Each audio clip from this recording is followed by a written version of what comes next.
ప్రజా ప్రయోజనాల కోసం కాకుండా మీ ప్రయోజనాల కోసం మాత్రమే ఇప్పుడు కాంగ్రెస్ ప్రవర్తిస్తున్నది. అదే మేము ప్రజల ముందుకు ఉన్నాం.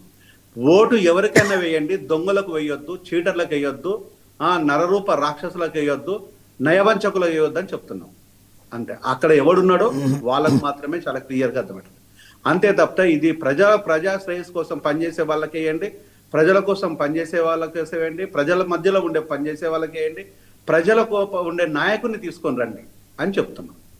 సో మేము ఏ పార్టీకి ఓటు వేయమని చెప్తలేము, ఏ పార్టీకి ఓటు వేయకూడదని చెప్పట్లేదు. ఇక్కడ ప్రజాస్వామ్యాన్ని గెలిపించాలంటారు, అంతేనా?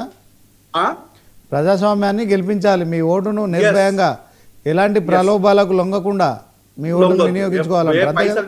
పైసలు తీసుకొని వచ్చిన నా కొడుకులను చెప్పు తీసుకొని కొట్టమని చెప్తున్నాం. చేత అయితే తీసుకోమని, పైసలు తీసుకోమని చెప్తలేము రాజకీయ నాయకులుగా. మీరు పైసలు తీసుకొని మా కోటేది, అసలు పైసలు ఇచ్చే నా కొడుకులను చెప్పు తీసుకొని తెగదాకా కొట్టమని చెప్తున్నాం. సిగ్గు రావాలే రాజకీయ నాయకులకు పైసలు వంచడానికి అని చెప్తున్నాం. సో ఇది మాకు ఎలాంటి మోమాటం, ఇబ్బంది ఏమాత్రం లేదు. నెక్స్ట్